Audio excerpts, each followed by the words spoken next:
Assalamualaikum warahmatullahi wabarakatuh. Baiklah, kami dari kelompok 9 akan mempresentasikan hasil diskusi kami, yaitu mengenai pendidikan orang dewasa dan lansia. Nah, sebelumnya kami akan memperkenalkan diri terlebih dahulu. Saya Aisyah Triduseva sebagai moderator dan penyaji kedua, dan itu juga ada Nela Anita Sari sebagai penyaji pertama. Nah, baiklah, untuk mempersingkat waktu, langsung saja kita mulai diskusi pada siang hari ini. Kepada penyaji pertama, Nela Anita Sari, dipersilakan. Prinsip-prinsip pendidikan orang dewasa. Yang pertama, resensi.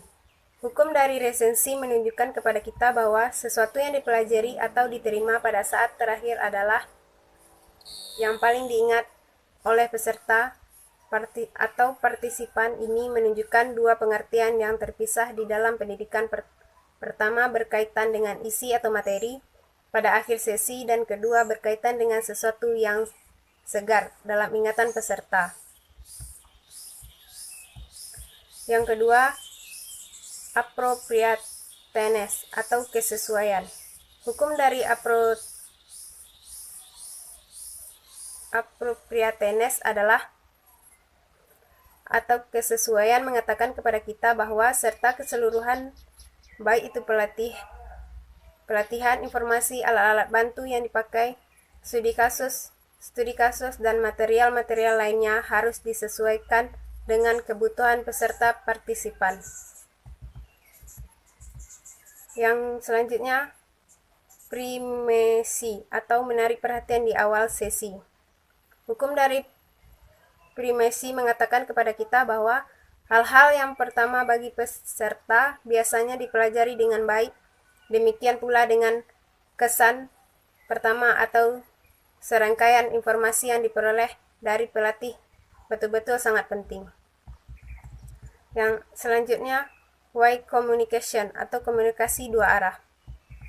Hukum dari two-way communication atau komunikasi dua arah secara jelas menekankan bahwa proses pelatihan meliputi komunikasi dengan peserta, bukan pada mereka.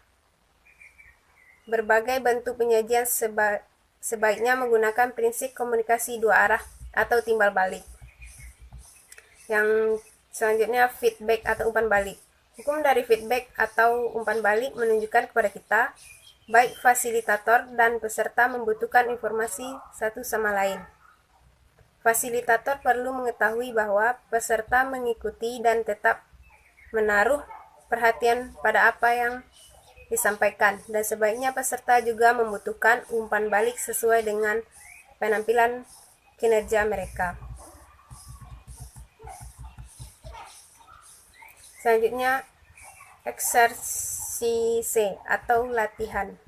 Hukum dari latihan mengindikasikan bahwa sesuatu yang diulang-ulang adalah yang paling penting diingat. Dengan membuat peserta melakukan latihan atau mengulang informasi yang diberikan, kita dapat meningkatkan kemungkinan mereka semakin mampu mengingat informasi yang sudah diberikan.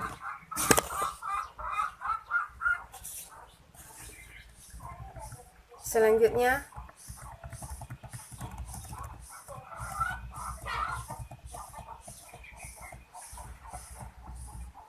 tujuan pendidikan orang dewasa.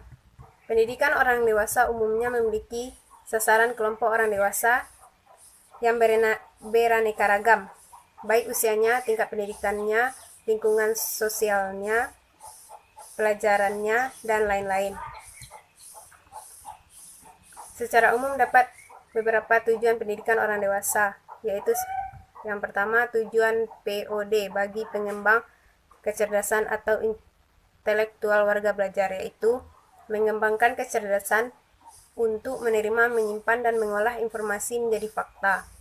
Orang yang kecerdasan intelektualnya baik, baginya tidak ada informasi yang sulit. Semuanya dapat disimpan dan diolah pada waktu yang tepat dan pada saat dibutuhkan, diolah dan diinformasikan kembali. Yang kedua, tujuan POD bagi aktualisasi dan dari individu peserta belajar. Aktualisasi tersebut mencakup pemenuhan diri,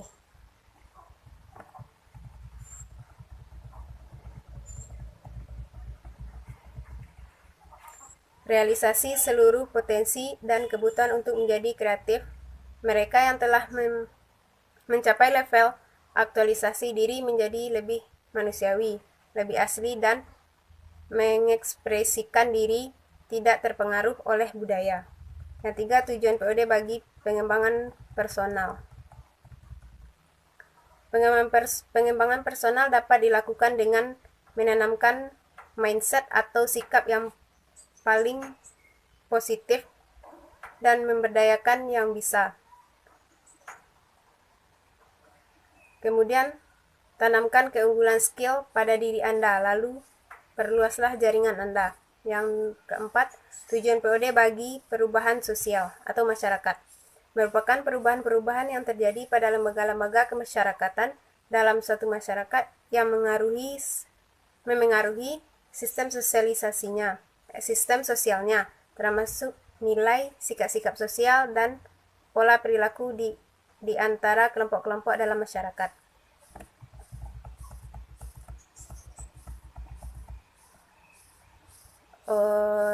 D. Metode pendidikan orang dewasa. Yang pertama, belajar pasif. Belajar pasif merupakan metode yang paling banyak dan sering digunakan dalam proses pembelajaran pada umumnya. Pada metode belajar aktif, peserta didik memperoleh informasi hanya dengan cara melihat dan mendengarkan. Contoh metode belajar pasif yaitu membacakan, mendengarkan kata-kata, melihat gambar. Belajar aktif.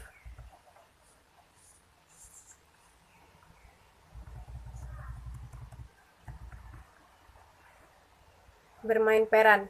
Metode belajar aktif lebih baik daripada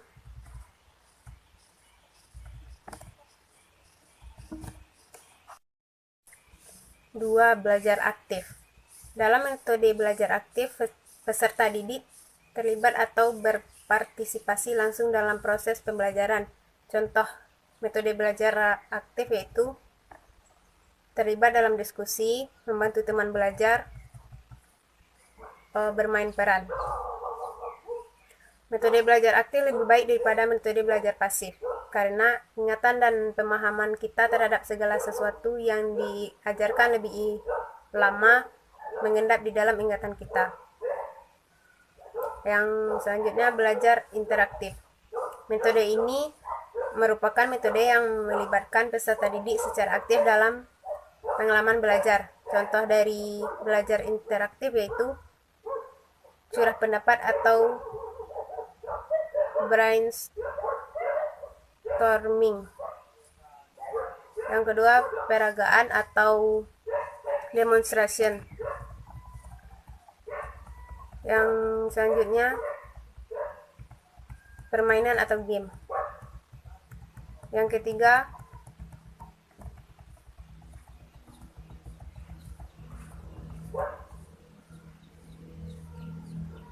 materi atau program pendidikan orang dewasa. Program secara umum diartikan suatu kegiatan belajar atau kurikulum yang dirancang oleh suatu lembaga atau institusi yang digunakan bagi peserta didik untuk mengikut kegiatan belajar sesuai dengan tujuan pendidikan atau pembelajaran yang diterapkan. Misalnya, program kursus menjahit bagi para peserta. Sesudah selesai mengikuti program untuk memasuki dunia kerja di industri lain.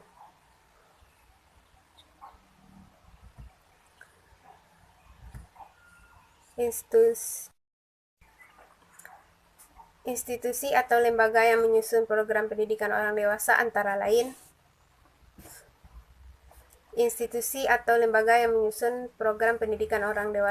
lain yang pertama, lembaga kursus, pusat pendidikan atau pelatihan, balai latihan tenaga kerja BLK, pusat kegiatan belajar atau SKB, BPKB atau Badan Pengembangan Kegiatan Belajar,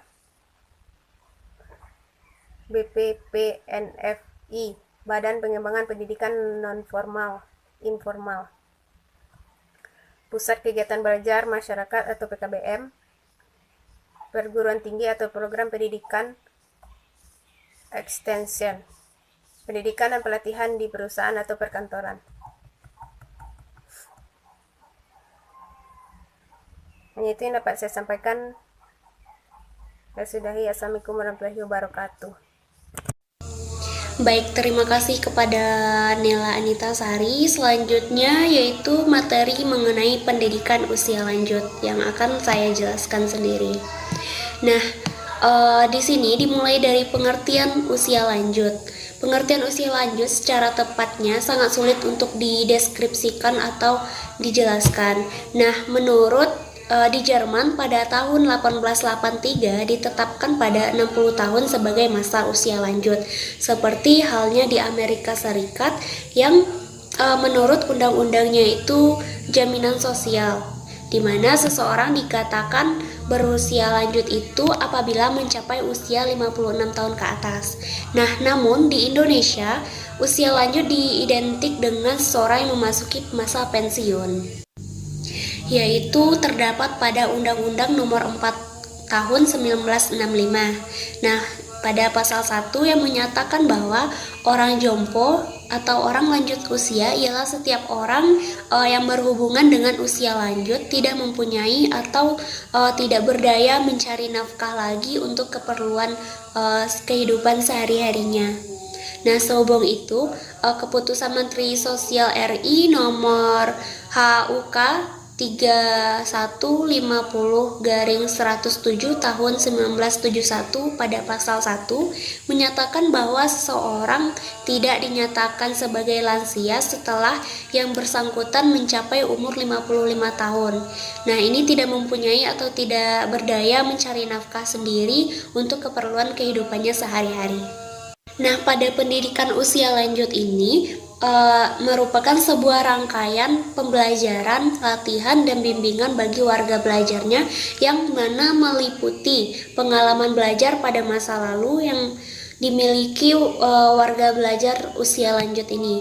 Nah, maksudnya itu pengalaman belajar pada masa lalu dimiliki oleh usia lanjut sangat berpengaruh dalam proses belajar pada masa usia lanjut, sehingga waktu belajar bagi usia lanjut memerlukan waktu yang lama dalam menghafal. Nah, yang kedua itu ada menguasai varian-varian pengalaman belajar yang telah dimilikinya. Nah, pada ini warga belajar usia lanjut itu dalam hal mengaitkan dan menguasai kembali pengalaman belajarnya, di mana memerlukan waktu yang lama dan perlu adanya perhatian dari pendidik agar proses dalam mengingat dan mengingat pengalaman belajarnya itu menjadi lebih mudah, yaitu dengan cara membantu kita sebagai tutor atau gurunya itu membantu warga belajar dalam menerapkan prinsip-prinsip pengorganisasian bahan belajarnya. Yang kedua itu ada membantu warga belajar itu dalam menentukan model kegiatan pembelajaran yang akan mereka jalani gitu. Ketiga itu ada landasan belajar bagi usia lanjut ini. Nah, landasan belajar usia lanjut menggunakan konsep pendidikan sepanjang hayat, di mana sebelumnya kita pasti sudah mempelajari apa itu long life education. Nah, di mana pendidikan sepanjang hayat ini suatu pendidikan yang tidak terbatas usianya dan berakhir pada pendidikan tersebut mencakup keseluruhan waktu hidup seseorang.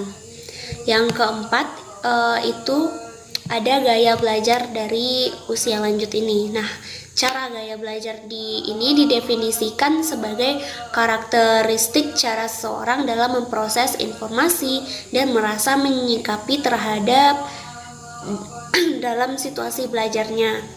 Nah, yang kelima itu kita dapat melihat dari materi yang cocok dipelajari oleh usia lanjut. Nah, materi itu seperti perkembangan individunya, di mana meliputi contohnya itu dalam kesehatan fisik, emosional, dan cara mencegah penyakit gitu. Yang kedua itu ada mengenai perkembangan intelektualnya. Nah, dalam perkembangan intelektual ini meliputi mengemukakan buah pikirannya atau ide-idenya.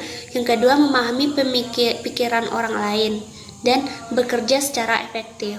Nah, yang ketiga itu ada pilihan moralnya, di mana meliputi tanggung jawab atas diri sendiri, terus tanggung jawab atas orang lain, dan tanggung jawab atas kebebasan individunya. Nah, yang kedua itu ada perkembangan partisipasi sosialnya, di mana yang pertama itu ada hubungan antar pribadi yang meliputi mengusahakan hubungan sosial dengan orang lain. Yang kedua, mengusahakan hubungan kerja yang baik dengan orang lain, di mana termasuk di sini keanggotaan kelompok seperti memasuki kelompok, partisipasi dalam kelompok, dan partisipasi kepemimpinan dalam kelompok itu. Yang ketiga itu ada partisipasi kepemimpinan dalam kelompok, di mana di sini ada hubungan antar kelompok seperti kerjasama dengan kelompok rasional, terus ada kerjasama dengan kelompok agama, nasional, kelompok sosial ekonomi gitu. Nah, yang ketiga itu ada perkembangan menghadapi faktor-faktor dan daya lingkungan, di mana yang pertama itu dari segi alamiahnya, yang meliputi mempelajari gejala fisik seperti kekeringan, debu, dan sebagainya. Yang kedua itu ada mempelajari tanaman dan mempelajari hewan, serta mempelajari pengaruh kimiawi seperti suhu, bumbu masak, gas, atau minyak tanah, dan lain sebagainya. Nah, setelah alamiah tadi, yang kedua itu ada melalui teknologi, di mana meliputi pemberian alat-alat rumah tangga, pemberian alat transportasi, dan daya sosial ekonominya, yaitu seperti mencari nafkah, mencari barang dan jasa, kesejahteraan umum, dan metode serta strategi pembelajaran bagi usia lanjut ini. Setelah kita mengetahui yang dijelaskan tadi, lanjut kepada metode pembelajaran bagi usia lanjut ini.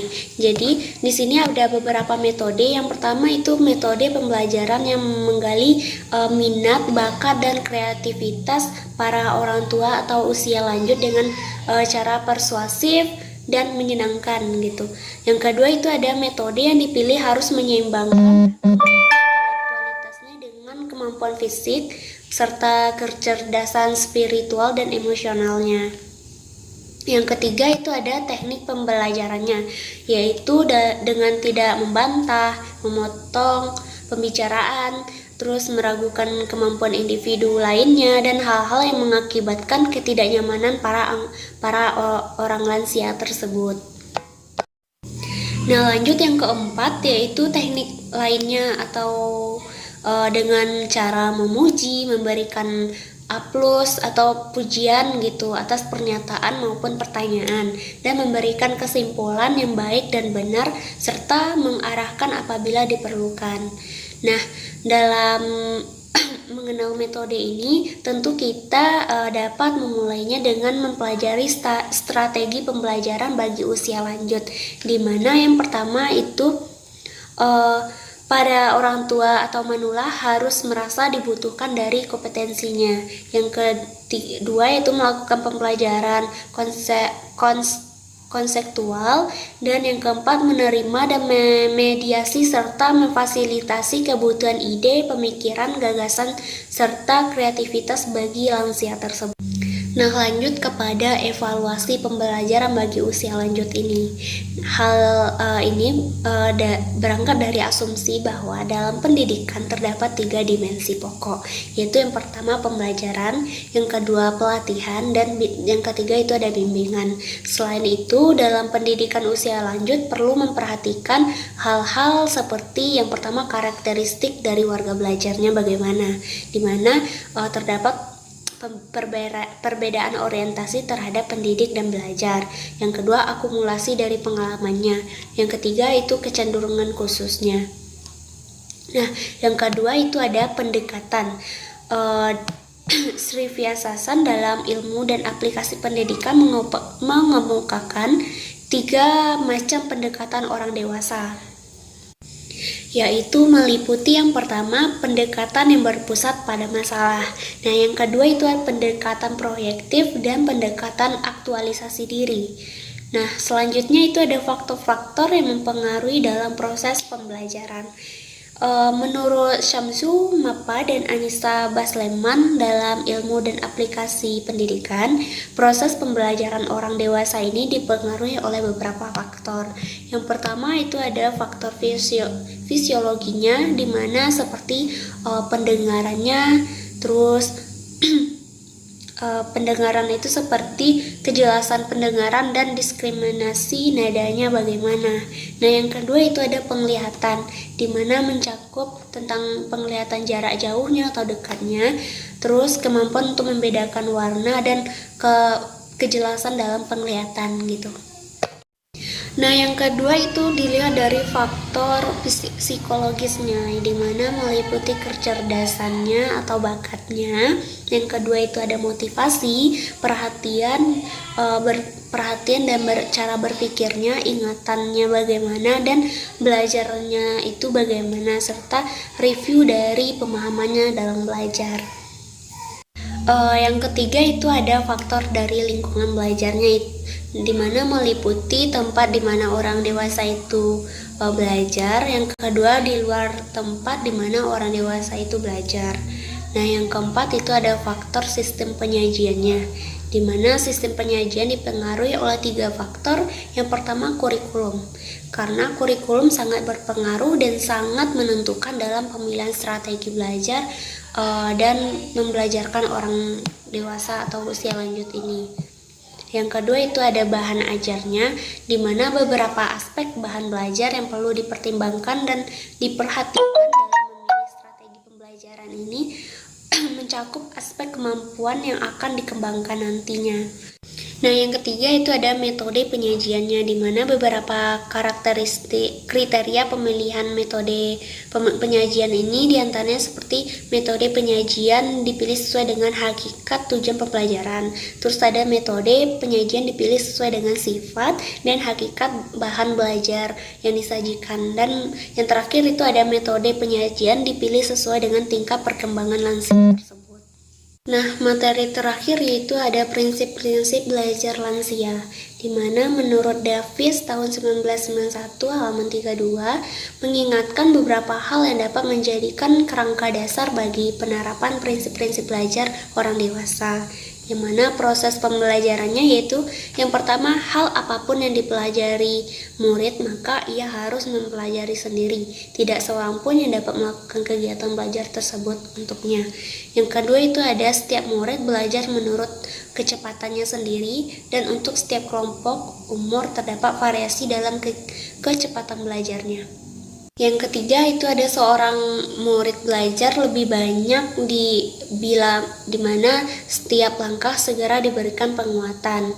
Dan yang keempat itu ada penguasaan secara penuh dari setiap langkah-langkah pembelajaran yang memungkinkan murid belajar secara lebih giat lagi gitu. Baiklah, sekian penyampai materi dari saya. Saya sebagai penyaji sekaligus moderator langsung saja menutup presentasi pada siang hari ini. Jika ada kekurangan dari kelompok, kami mohon maaf. Assalamualaikum warahmatullahi wabarakatuh.